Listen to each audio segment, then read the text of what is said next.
Chapter 3. The Great Forest. But now, the poor child was all alone in the great forest, and so terrified that she looked at all the leaves on the trees, and did not know what to do. Then she began to run, and ran over sharp stones and through thorns, and the wild beasts ran past her, but did her no harm.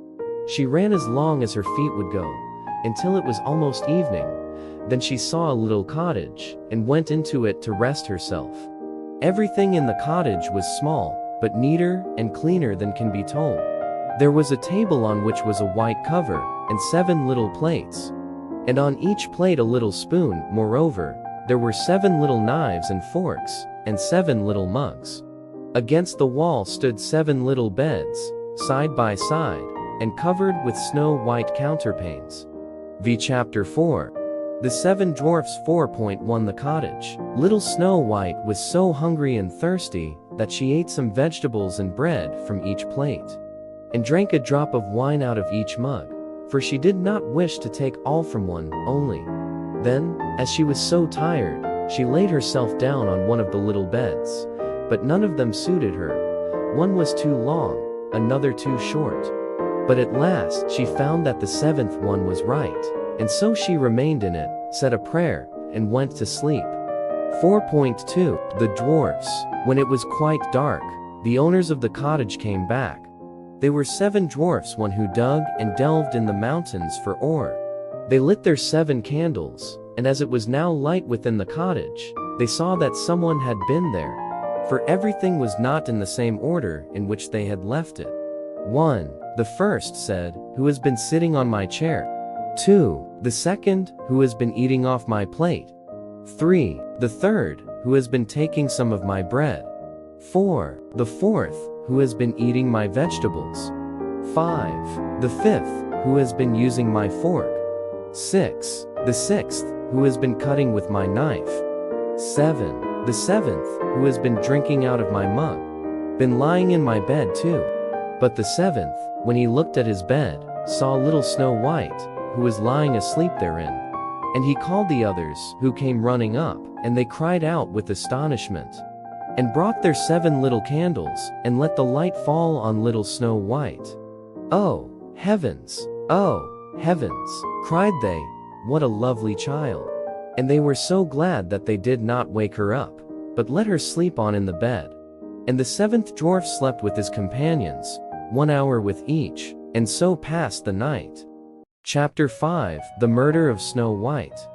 5.1 First attempt. But the queen, believing that she had eaten Snow White's lung and liver, could not but think that she was again the first and most beautiful of all, and she went to her looking-glass and said, looking glass on the wall, who in this land is the fairest of all?" And the glass answered, "O queen, thou art fairest of all I see. But over the hills, where the 7 dwarfs dwell, Snow White is still alive and well, and none is so fair as she." Then she was astounded, for she knew that the looking-glass never spoke falsely, and she knew that the huntsman had betrayed her, and that little Snow White was still alive. And so she thought, and thought again, how she might kill her. For so long as she was not the fairest in the whole land, envy let her have no rest. And when she had at last thought of something to do, she painted her face, and dressed herself like an old peddler woman, and no one could have known her. In this disguise she went over the 7 mountains to the 7 dwarfs, and knocked at the door and cried, "Pretty things to sell, very cheap, very cheap." Little Snow White looked out of the window, and called out, "Good day, good woman, what have you to sell?" "Good things, pretty things," she answered, "stay laces of all colors." And she pulled out one which was woven of bright-colored silk. "This lace is very cheap. It only costs 5, which is a bargain, because on the internet you won't find it below $10. Just check eBay. I may let the worthy old woman in," thought Snow White, and she unbolted the door, and bought the pretty laces. "Child," said the old woman, "what a fright you look. Come, I will lace you properly for once." Snow White had no suspicion, but stood before her, and let herself be laced with the new laces.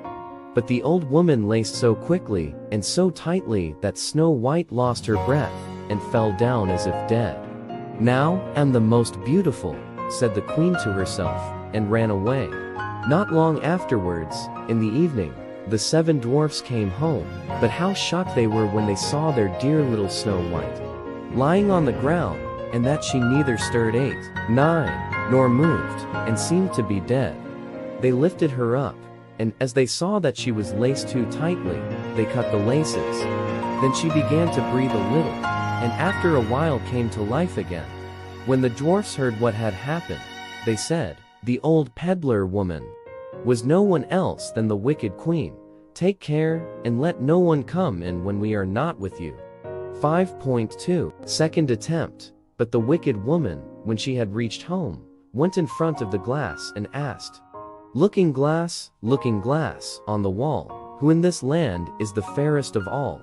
And it answered as before, "O queen, thou art fairest of all I see. But over the hills, where the 7 dwarfs dwell, Snow White is still alive and well, and none is so fair as she." When she heard that, all her blood rushed to her heart with fear, for she saw plainly that little Snow White was again alive. "But now," she said, "I will think of something that shall really put an end to you." And by the help of witchcraft, which she understood, she made a poisonous comb. Then she disguised herself and took the shape of another old woman. So she went over the 7 mountains to the 7 dwarfs, knocked at the door, and cried, "Good things to sell? Cheap, cheap." Little Snow White looked out and said, "Go away. I'll not let anyone come in." "I suppose you can look," said the old woman, and pulled the poisonous comb out and held it up. It pleased the girl so well that she let herself be beguiled and opened the door. When they had made a bargain, the old woman said, "Now, I will comb you properly for once." Poor little Snow White had no suspicion, and let the old woman do as she pleased. But hardly had she put the comb in her hair than the poison in it took effect, and the girl fell down senseless. "You paragon of beauty," said the wicked woman, "you are done for now," and she went away. But fortunately, it was almost evening when the 7 dwarfs came home. When they saw Snow White lying as if dead upon the ground, they at once suspected the stepmother, and they looked and found the poison comb. Scarcely had they taken it out when Snow White came to herself, and told them what had happened. Then they warned her once more to be upon her guard, and to open the door to no one.